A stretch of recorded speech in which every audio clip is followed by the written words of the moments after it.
Bonjour à tous, chers amis. J'espère que vous êtes en forme ce matin. Ça va? Vous allez bien? Oui? Vous n'êtes pas trop endormis? Ça va? Super, excellent. Je vous... Oh, c'est bien de booster un petit peu, non? Je vous invite maintenant à ouvrir vos Bibles. On va continuer notre série. Pour ceux qui nous rejoignent ce matin, pour la première fois ou qui sont en visite, bienvenue. Nous sommes dans une série de prédications dans le livre de l'Exode. Voilà. Et aujourd'hui, ça sera Exode 15, 22, 17, 16. C'est par section 15, 22, 17, 16.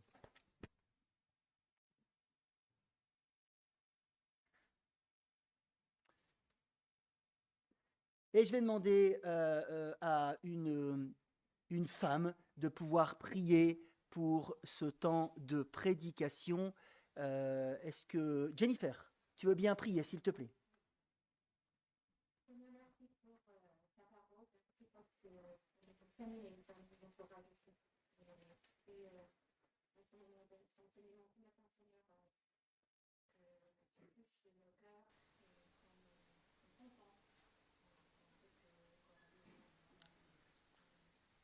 Amen.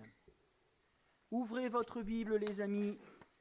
Sans Bible, ça va être compliqué pour vous. Nous continuons notre série sur le livre de l'Exode et rappelons-nous à ce stade de notre étude, petite remise en contexte, que l'Éternel a fait éclater sa gloire devant les Égyptiens en précipitant, dit Moïse dans son cantique, rappelle Myriam à la fin du cantique de Moïse, en précipitant leurs chevaux et leurs cavaliers dans la mer des roseaux. C'est comme ça qu'il a fait éclater sa gloire, selon ce cantique.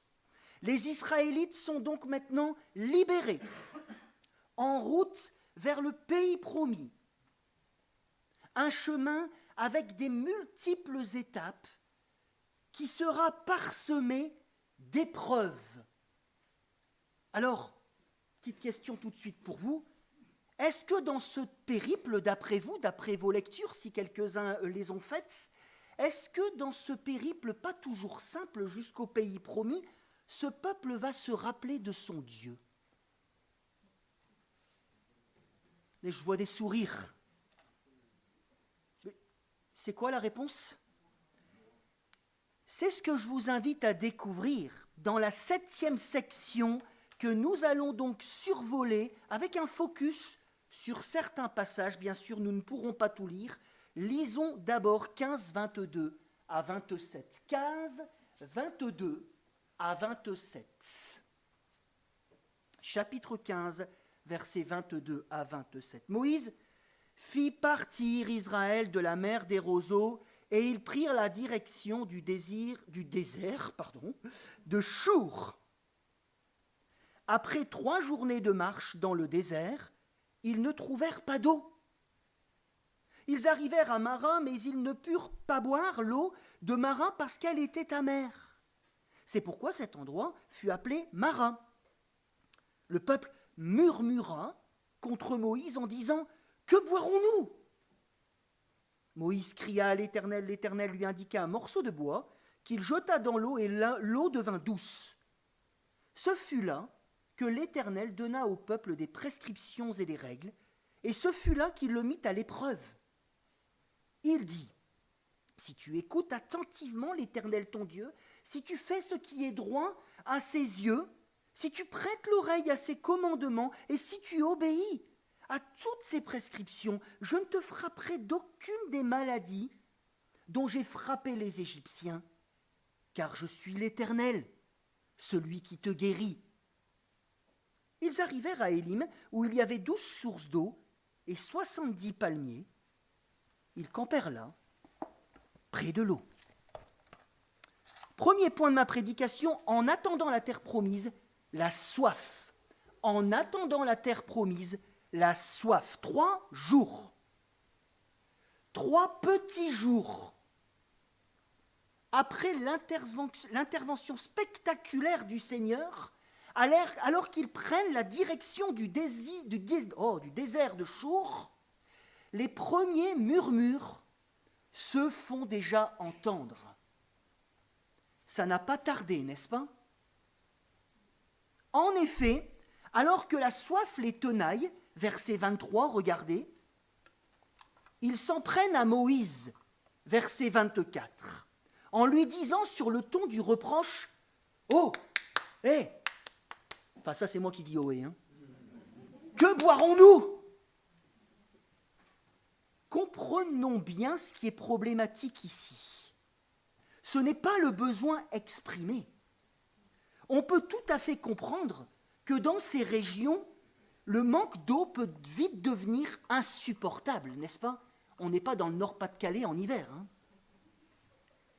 Mais c'est la manière d'exprimer le besoin qui est critiquable.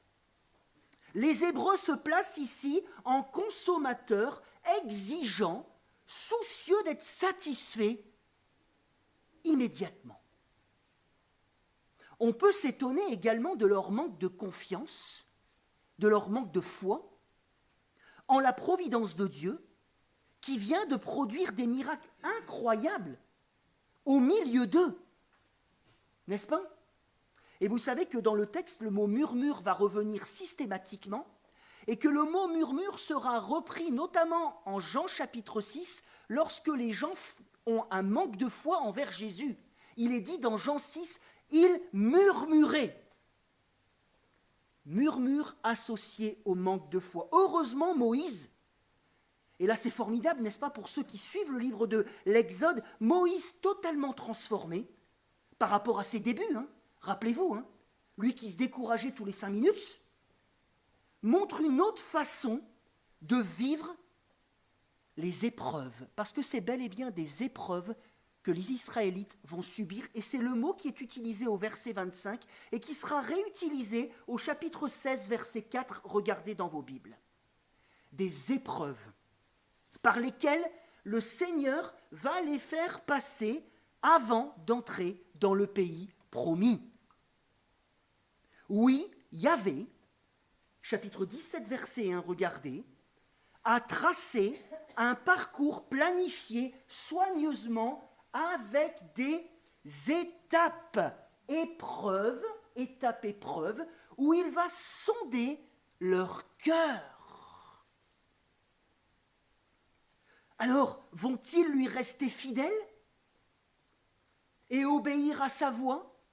Forts des actes puissants dont ils ont été témoins, vont-ils pouvoir jouir des bénédictions que Dieu réserve pour ceux qui vont respecter sa loi, qu'il va donner au chapitre 20, bientôt au Sinaï?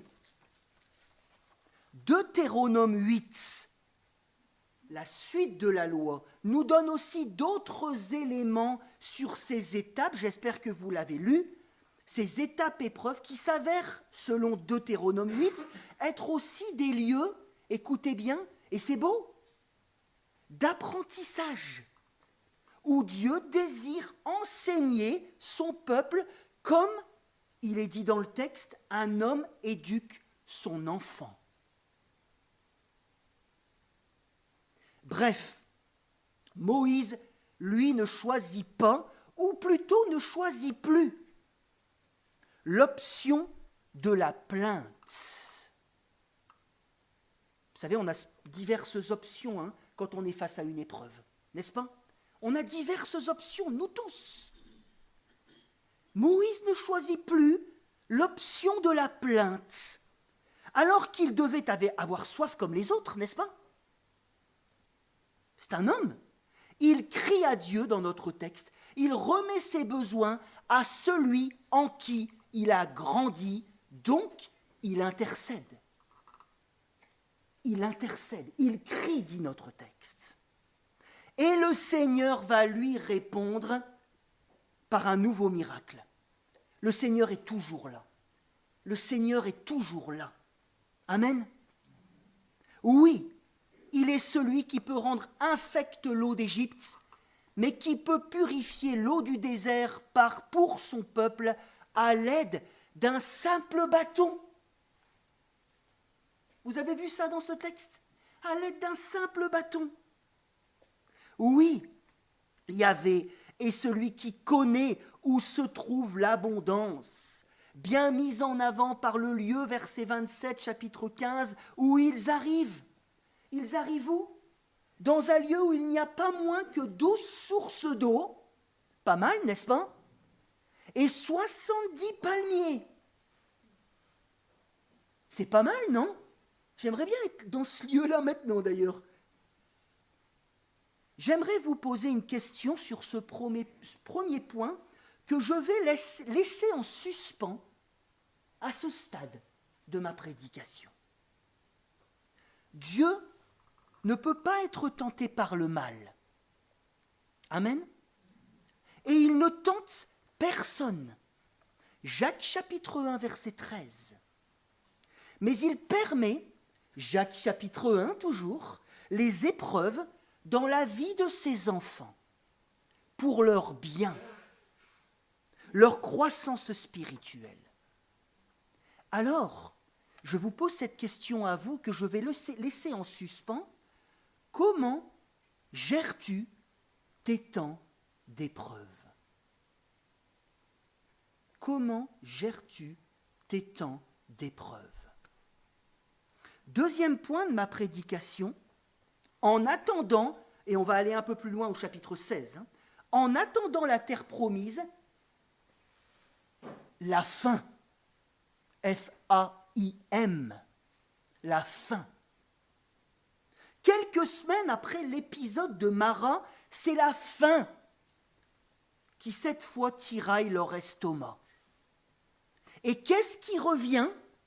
Les murmures reviennent et ils montent même d'un cran, en fait. Chapitre 15, chapitre 16, chapitre 17, on voit clairement dans le texte que les murmures montent en intensité, en agressivité. Moïse et Aaron s'en prennent pour leur grade, les pauvres. Ils s'en prennent plein la poire. Et leur manière d'exprimer leurs besoins à ce peuple nous laisse encore une fois perplexes, n'est-ce pas? Lisons le chapitre 16, verset 3. On a le droit d'avoir faim, n'est-ce pas? Mais bon. Les Israélites leur dirent, pourquoi ne sommes-nous pas morts de la main de l'Éternel en Égypte, quand nous étions assis près des marmites de viande, quand nous mangions du pain à satiété?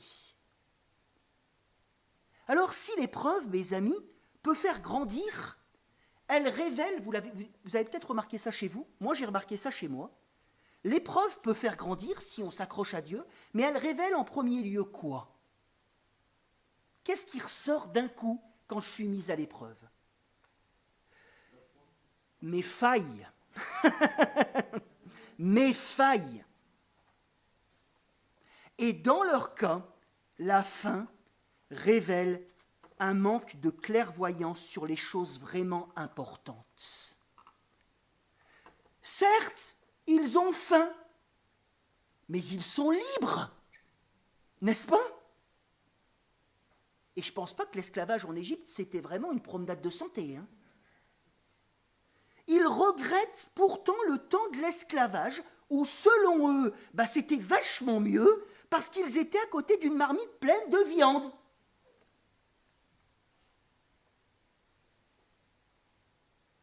C'est dramatique, n'est-ce pas? Non, franchement, je suis tout seul à me dire qu'on a un problème. Je dis « on », parce que je ne veux pas les juger. Outre le fait ici qu'ils manquent de foi, la disette dévoile chez eux un manque cruel de lucidité, une incapacité à comprendre ce qui est prioritaire pour leur vie.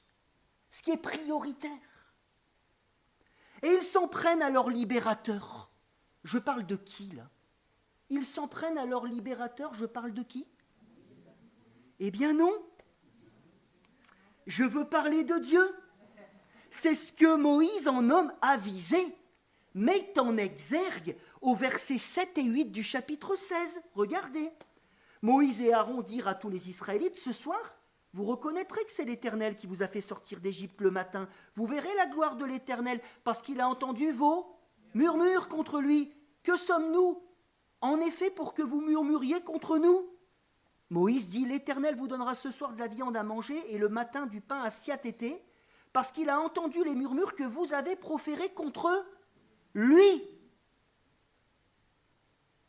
Il pointe, Moïse, en homme avisé, le système que nous connaissons tous et que toutes les églises connaissent aussi, bien connu, du bouc émissaire.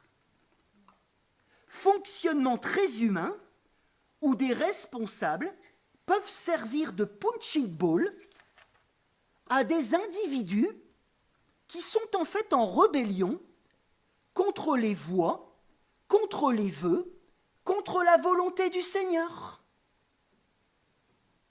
Ah, ça fait mal ça, hein. On n'aime pas entendre ça, hein. Et pourtant, bref, Moïse annonce que Dieu va intervenir pour eux, pour qu'ils, et ça me désespère tellement, n'est-ce pas ? Pour qu'ils le reconnaissent enfin. Enfin, je vous rappelle encore une fois que ces gens ont vu les plaies d'Égypte. Je vous rappelle encore une fois que ces gens ont vu la mer des roseaux s'ouvrir en deux. Devant eux. Ils vont le reconnaître enfin dans ses œuvres. Lisons le chapitre 16, verset 6. Encore une fois, Moïse et Aaron dirent à tous les Israélites, ce soir vous reconnaîtrez que c'est l'Éternel qui vous a fait sortir d'Égypte. Oui, le Seigneur, lent à la colère, riche en bonté, va manifester à nouveau sa gloire en faisant pleuvoir littéralement de la nourriture. Ça devait être quelque chose, n'est-ce pas ? Des cailles, rien que ça, le soir, et la manne, une sorte de galette gélatineuse au goût de coriandre. Ah, j'aime la coriandre, en plus, c'est magnifique. Et de miel qui leur sera donné chaque matin, regardez chapitre 16, verset 35, chaque matin pendant 40 ans. Pas besoin de se casser la tête ce que je vais manger dans la journée. Il y avait la galette, il y avait la manne. Pendant 40 ans. Les Israélites mangèrent de la manne pendant 40 ans. C'est ce que Moïse dit après coup dans son livre. C'est-à-dire tout le temps de leur périple dans le désert, sans, mes amis, sans qu'ils fassent d'efforts. Sans qu'ils fassent d'efforts. Qu'est-ce que ça nous dit sur Dieu, ça ? Allez-y, hein, c'est des questions, c'est des véritables questions. Hein. Il est tout puissant, il est bon. Il pourvoit. Lisons le verset 13 à 16 du chapitre 16. 13, 16. Le soir survinrent des cailles qui couvrirent le camp, et le matin, il y eut une couche de rosée autour du camp. Une fois cette rosée dissipée, il y avait à la surface du désert quelque chose de petit, comme des grains, quelque chose de fin, comme la gelée blanche sur la terre. Les Israélites regardèrent et se dirent l'un à l'autre, « Qu'est-ce que c'est ?» Ce qui veut dire manne, en fait. Hein. En effet, ils ne savaient pas ce que c'était. Moïse leur dit, « C'est le pain que l'Éternel vous donne pour nourriture. Voici ce que l'Éternel a ordonné que chacun de vous en ramasse, ce qu'il faut pour sa nourriture, une mesure, 2 litres par personne, suivant le nombre que vous êtes. Chacun en prendra pour ceux qui sont dans sa tente. » Ces grâces du ciel reçues seront d'ailleurs pesées, verset 17, après la collecte, après chaque collecte, de sorte que celui qui en avait trop en donne à celui qui en avait pris moins. Et vous savez que ce verset est repris dans la 2e épître aux Corinthiens, chapitre 8, verset 15. Paul reprend ce verset pour enseigner sur le partage dans l'Église, pour illustrer le principe de solidarité. 2 Corinthiens 8, verset 15. Alors, que peut-on retenir dans ce 2e point de cet épisode malheureux ? La patience de Dieu. Qu'est-ce que Dieu est patient, n'est-ce pas ? Et avec nous aussi. Sa providence exceptionnelle, hein, c'est pas rien, hein, des cailles, de la manne pendant 40 ans, n'est-ce pas ? on peut lui faire confiance. Il dira dans Malachie que les écluses du ciel, j'aime ce verset, les écluses du ciel sont à moi, dit-il.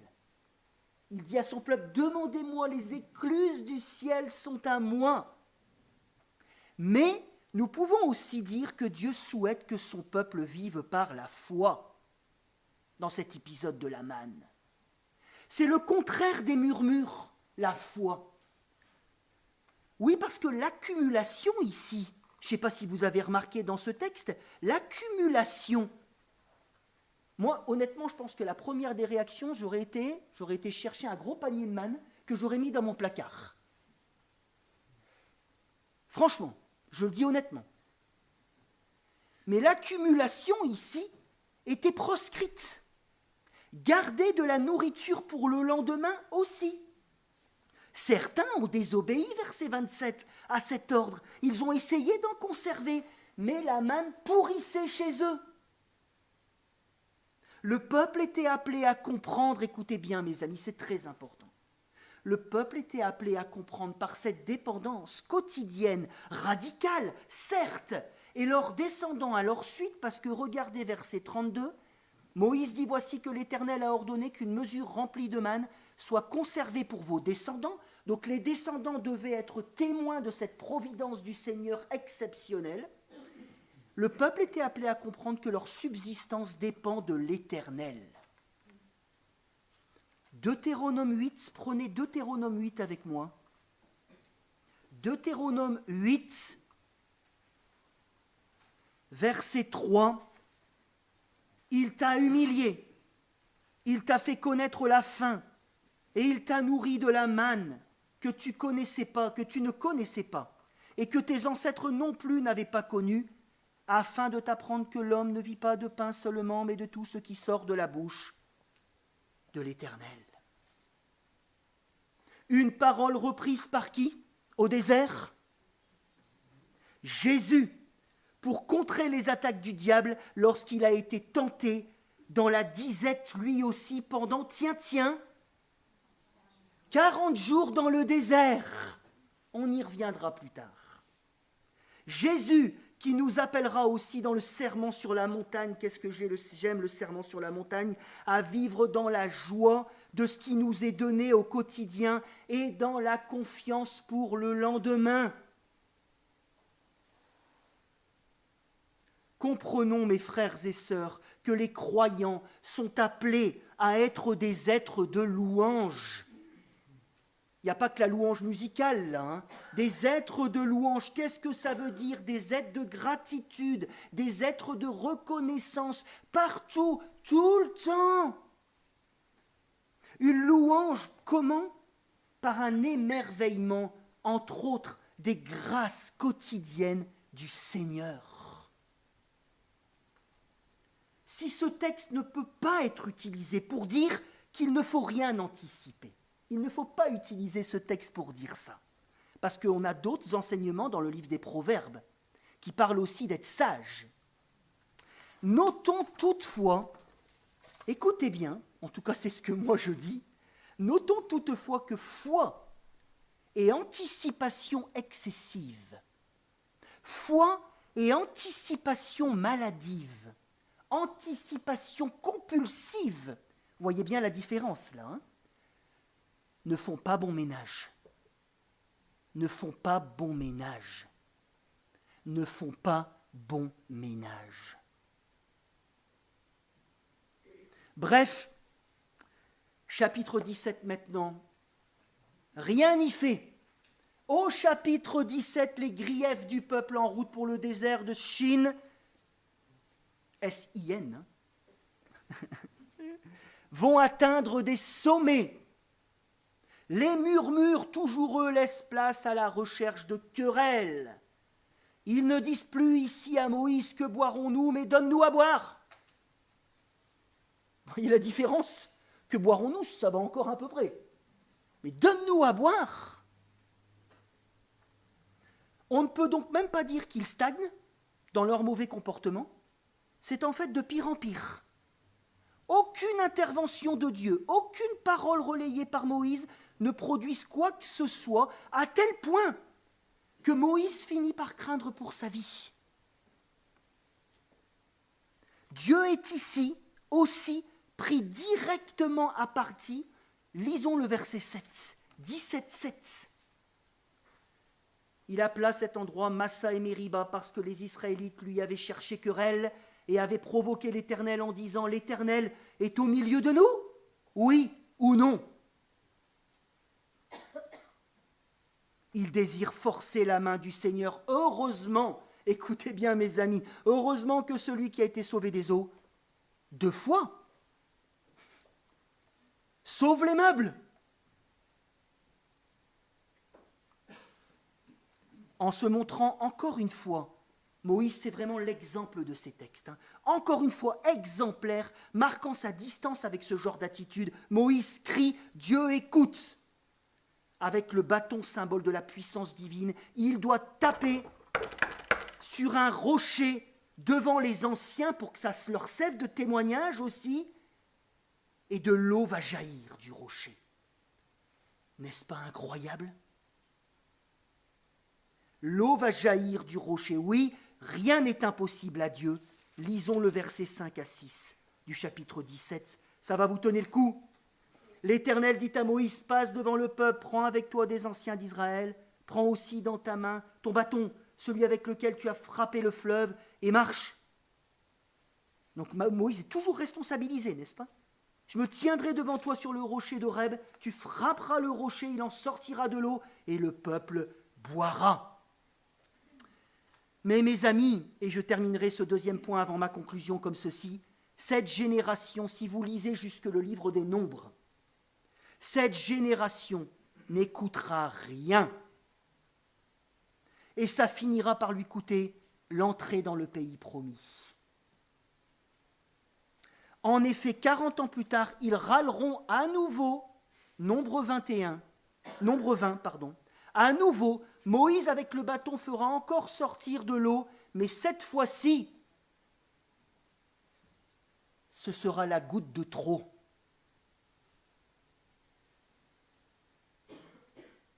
Pour eux. 3e et dernier point de ma prédication, merci de m'avoir écouté jusqu'à là. Ces étapes, épreuves des Israélites, sont des instructions pour nous, chrétiens du XXIe siècle.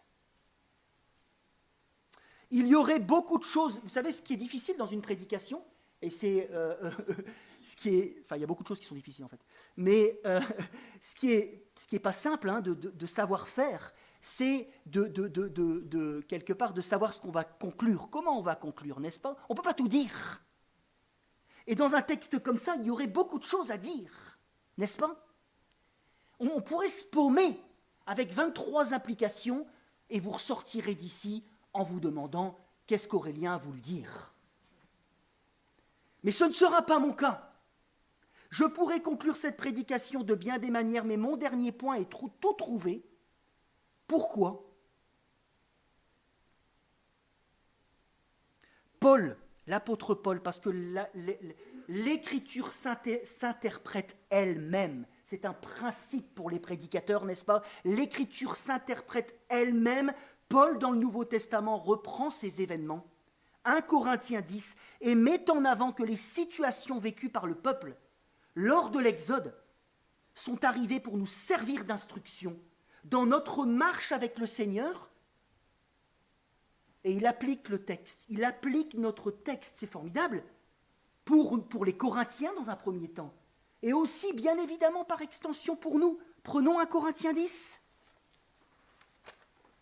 1 Corinthiens 10, ça va, vous tenez bon ? Est-ce que vous tiendriez si nous faisons encore une courte lecture ? Est-ce que c'est OK pour vous ? Est-ce que vous n'êtes pas fatigué ? 1 Corinthiens... Non, je peux être fatigant, je le sais. 1 Corinthiens 10.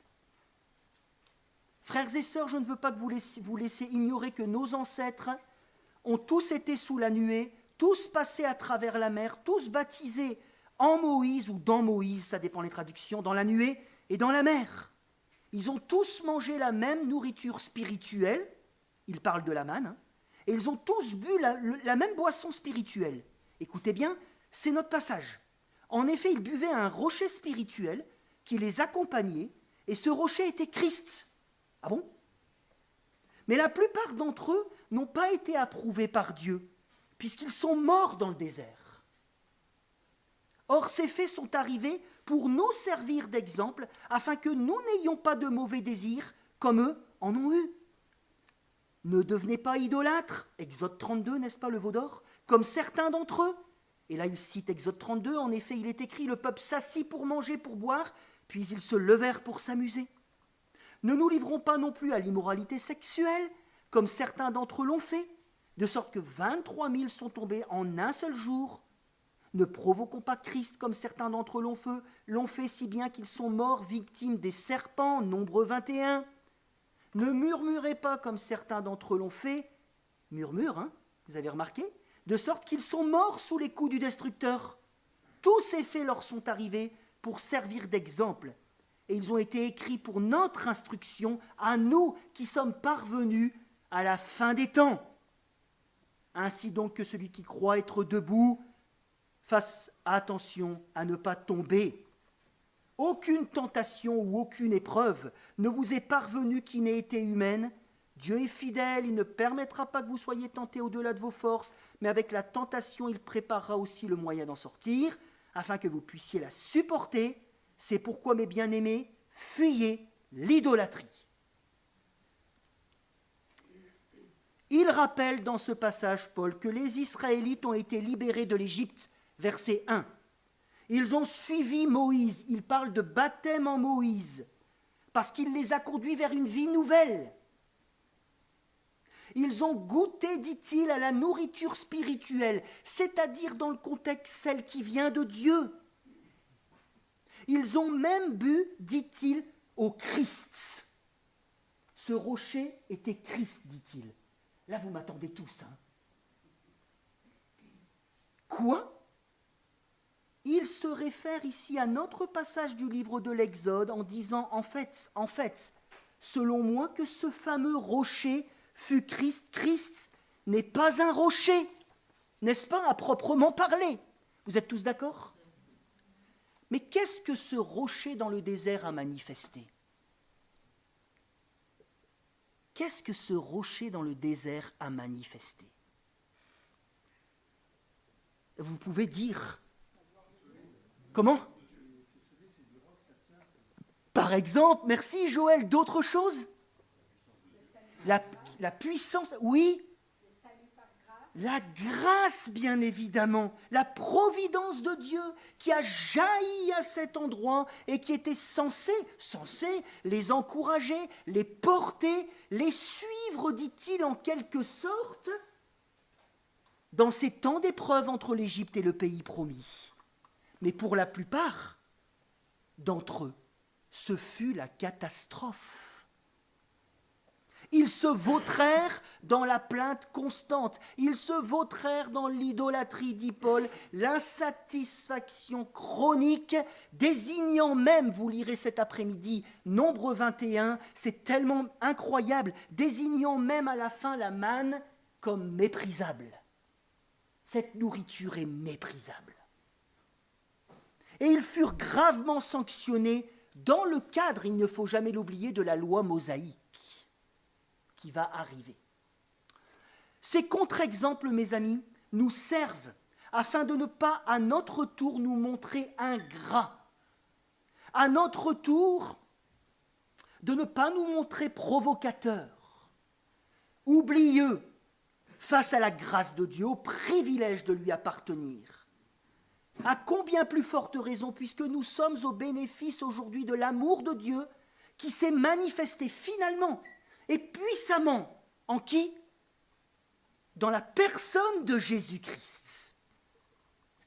Lui qui dit de lui-même, Jean chapitre 6, et c'est Bernard qui a cité ça à sa présidence, lors de la présidence, Jésus-Christ qui s'associe, qui dit qu'il est le pain de vie.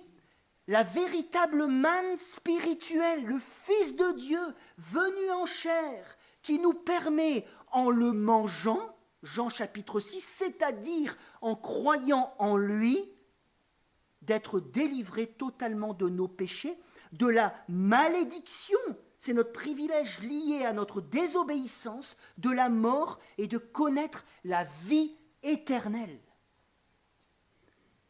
Donc, mes frères et sœurs, sur notre chemin de liberté en Christ, qui nous mène vers la cité céleste, nous qui sommes arrivés à la fin des temps, vous savez que pour les auteurs du Nouveau Testament, la fin des temps, c'est au moment où Jésus est mort et ressuscité, n'est-ce pas? Nous qui sommes arrivés à la fin des temps, face aux épreuves que Dieu permet, qui n'a pas eu d'épreuves dans sa vie? D'accord, tout est dit. Face aux épreuves que Dieu permet, également, que Dieu utilise dans nos vies pour notre bien, notre croissance spirituelle, par amour, restons vigilants. Ne jugeons pas trop vite les Israélites, ne nous croyons pas au-dessus d'eux, que celui qui croit être debout fasse attention de ne pas tomber. Que celui qui croit être debout aujourd'hui fasse attention de ne pas tomber. Soyons sur nos gardes, attentifs à nos cœurs, nos attitudes, nos pensées pour rester dans la foi, ne pas céder aux murmures, pour la gloire de notre Sauveur, pour la gloire du seul Seigneur, en n'oubliant pas que ceux qui se sont révoltés ont été sanctionnés. C'est ce que Paul dit clairement. Alors comment s'y prendre pour rester attentifs sur nos gardes, que nos cœurs soient sur nos gardes? Comment s'y prendre? Et je conclurai par cela. Restons premièrement dans la reconnaissance de ces grâces quotidiennes et de toute bénédiction spirituelle que nous avons en Jésus-Christ. Amen. Paul dit, nous sommes bénis de toute bénédiction spirituelle en Jésus-Christ, pour sa gloire, pour conserver la joie. C'est précieux la joie, n'est-ce pas? C'est la véritable joie, c'est le privilège des enfants de Dieu, mais c'est tellement précieux, on la perd tellement vite, n'est-ce pas? Vous êtes d'accord avec ça? Restons dans la reconnaissance. Levez-vous le matin. Faites le bilan de ce pourquoi vous pouvez être reconnaissant en Jésus-Christ. Cultivez la joie, conservez la joie qui chasse la plainte abusive, la murmurite aiguë. Vous savez ce que c'est la murmurite aiguë? Qui en est atteint ici? Je murmure tellement vite. J'ai tellement honte devant le Seigneur. Le manque de lucidité, la joie qui chasse l'insatisfaction chronique qui est largement nourrie par nos sociétés de consommation, les amis. On n'est jamais content, et c'est mondial, hein. Il n'y a plus qu'en Occident maintenant. Hein. C'est mondial. On veut tout de suite, tout le temps, et toujours plus. N'est-ce pas? Qui ne veut pas tout de suite, tout le temps? Celui qui lève la main, on va parler à la fin du culte. Et en ce qui concerne nos besoins réels, parce que c'est vrai que parfois, à plus ou moins grande échelle, certains en bavent. Certains vivent des épreuves difficiles. C'est vrai, n'est-ce pas? Alors, face à nos besoins réels, dans nos épreuves, fort des actes passés du Seigneur, des actes glorieux pour nous, et particulièrement à la croix, quelle gloire, qui nous prouve son amour. Marchons dans la confiance, par le fait de tout remettre entre les mains de celui qui voit et qui pourvoit à tous nos besoins, sans essayer de trouver des boucs émissaires à mes frustrations. Faisons attention aussi de ne pas placer notre confiance en quoi que ce soit d'autre. Pour les Israélites, c'était un veau d'or. Mais pour nous, qu'est-ce que c'est? Nos idoles. Qu'est-ce que sont nos idoles? En quoi plaçons-nous plus notre confiance qu'en l'Éternel ?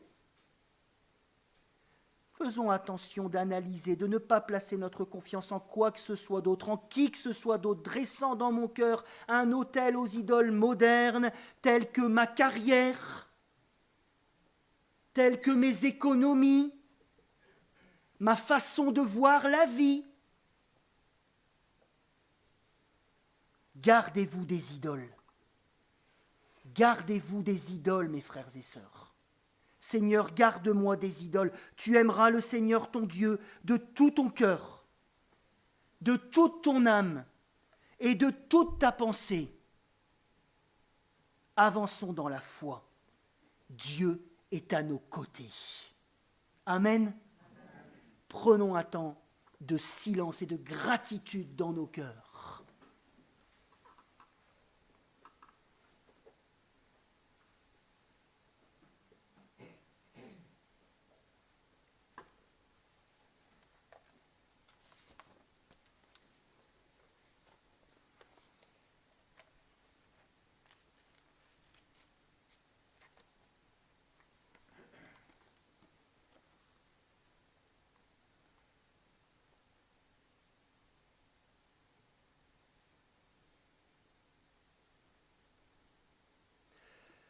Quel sauveur merveilleux je possède, il s'est sacrifié pour moi, et sa vie innocente il cède, pour mourir sur l'infâme bois.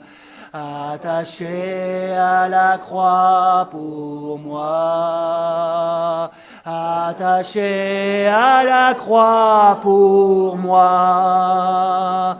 Il a pris mon péché, il m'a délivré, attaché à la croix pour moi. À Dieu soit la gloire, merci de m'avoir écouté.